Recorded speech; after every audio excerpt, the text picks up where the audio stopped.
All right, so I'm going to give you 5 players that need to prove me wrong. So I'm going to just put it this way. So it's going to be like 5 players that I'm criticizing on, and I'm hoping they can step their game up a little bit.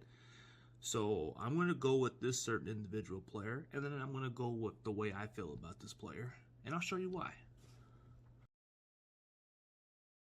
Okay, Javon Kinlaw. He would be number 5 because he hasn't panned out. He hasn't lived up to expectation. I don't care how much workout you put in the offseason. I don't care how bulky you are. I don't give a shit.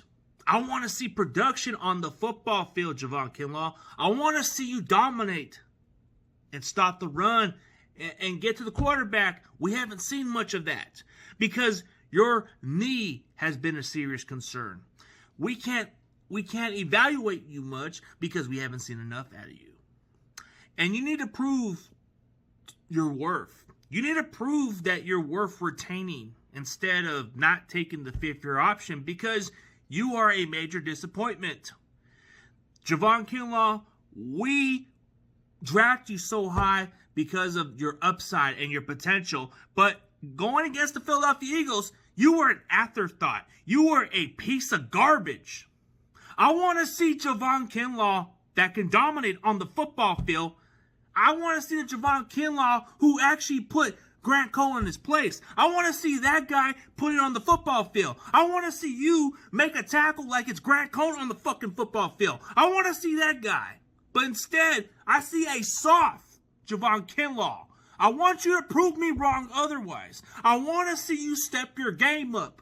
And that's why I want you to prove me wrong. You're in my top 5 for a reason because last year I gave you the benefit of the doubt because of what you did to Grant Cole. But it don't mean squat. You looked all great all off season, and what happened? It faded away because your knee is the problem. And we kept wasting roster spots because of stuff like that. And you know what? It's time for you to put up or shut up, Javon Kinlaw. Prove me wrong otherwise. And then I'm going to get on to my next player who needs to step up, and I'll show you who. So, number 4. And I'm going to say this pretty clear. Jake Moody.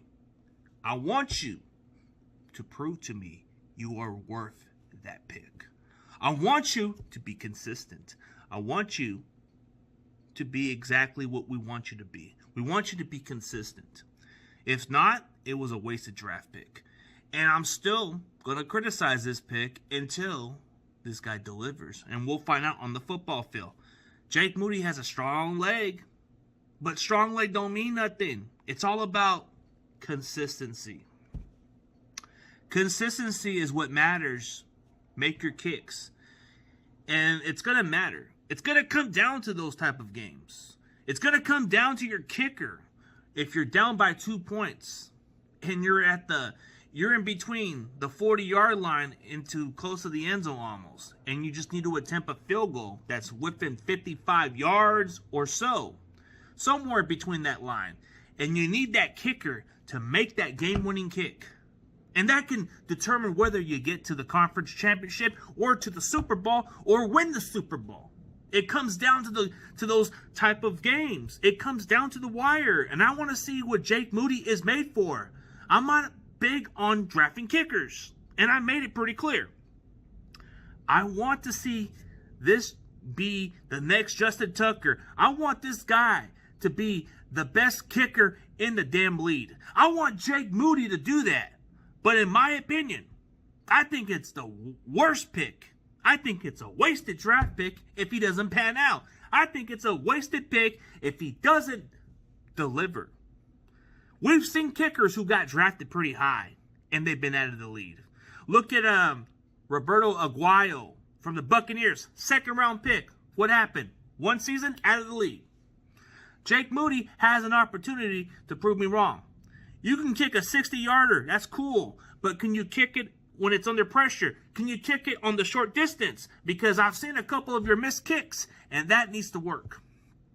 So that's my only criticism right there is if he can do that, if he can be a consistent kicker and do it at a high level, then by all means, it was a great pick. So I'll go on to the next one, and I'll tell you why. So, number 3, Sam Darnold. All that hype about a guy who hasn't panned out with 2 different teams, they giving up on you. So what makes it any different that you're going to have a great career coming into the Niners? My thing with you is you've had your chances and teams have given up on you. So I don't see no reason why you would get past 3rd string. Because the Niners are very high on Trey Lance and Brock Purdy. That is pretty much reserved for them. You knew what you signed up for. You think that they were going to let you compete for a starting job? You're out of your mind. If you prove me wrong otherwise, that you can be the starter or make a strong push, then I'm willing to eat my words. But realistically, that's a lot of hype. It's a lot of Kool-Aid on that crap. And Sam Darnold, throughout his NFL career, he has proven to be a disappointment. So you can make a strong case about the last 6 games. He did pretty well in Carolina. But can he do that at a consistent level? We haven't seen it. So that's what I'm saying.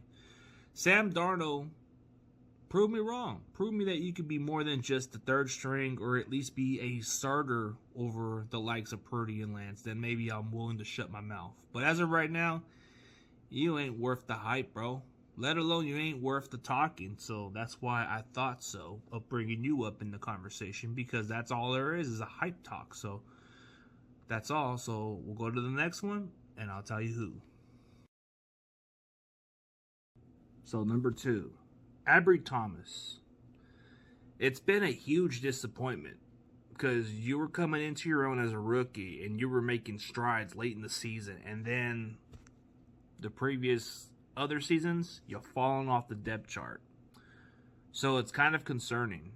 There's just going to be a strong possibility that your good is gone, or you're just going to be lucky to be on our practice squad. It's possible that the Niners may be able to move on from Ambry Thomas because we got some other young players who are actually outperforming you. I believe that Deshaun Jameson has a stronger chance to make the team over you. And that's concerning. It's possible that this undrafted free agent kid can beat you out for that role. And what can be proven me wrong is having one of the best off seasons of your time. Showcase better in the preseason. Show the coaching staff that you are what you were as a rookie. Show that form of what you had as a rookie and get back to that old Ambry Thomas that took us to the playoffs. The one that got the interception in overtime against the Rams. We want to see that Ambry Thomas. But I don't think we're ever going to see that Ambry Thomas. I think that's pretty much the best of what we've seen because he hasn't shown it. I think he's pretty much done. I think this is pretty much the end for Ambry Thomas. I think we can either trade him, release him, stash him on the practice squad, because it doesn't seem like he's getting any better. So I'll go on to the next guy, and I'll tell you who. So, number 1, Ross Dwelley. Here's why. I think he has a slim chance to make the roster this year because the Niners double on tight ends. And what Shanahan values the most on tight ends is you have to block. And when you look at the Niners roster of players who can block, I'll name you some players besides. Okay, you got George Kittle. He's a great blocker and a good receiver. They invested 2 tight ends in the draft. So they got Cameron Latou, who's a raw blocker and a raw receiver. Brandon Willis, a great blocker and a good receiving tight end. Charlie Warner is a natural blocker. And then Troy Fumagalli, I think he's more of a blocker too, but he can be a receiver if you wanted to. So that kind of leaves the odds with Ross Dwelley. Ross Dwelley has to be a better blocker. Ross Dwelley has to show out. Ross Dwelley, this is it for him. I think he's pretty much the odd man out. I think he's pretty much going to be cut. It's because we double on tight ends, and we're not satisfied with those other tight ends we had in the previous year. So I think this is a change. This is a change for the Niners. Ross Dwelley has to have one of the best off seasons. He has to be able to beat out the likes of Braden Willis and Cameron Latou just to be the backup to Kittle. Or he has to beat up Charlie Warner for that last spot. It has to be one or the other. I think Ross Dwelley is pretty much done. I think this is pretty much the one guy I feel like that's replaceable. What has he shown? He's shown some nice big plays, but he's not a blocker. They don't use him as much, so it's a wasted roster spot. I think Ross Dwelley is pretty much on his way out. And it could be for the better. Maybe he can resurrect his career and be used more as a receiver than a blocker. Maybe that's where he can excel at, but I don't think he'll excel here. I think this is pretty much it for him. So that's my thoughts. Let me know what y'all think. If you disagree or agree, let me know in the comments. And as always, go Niners.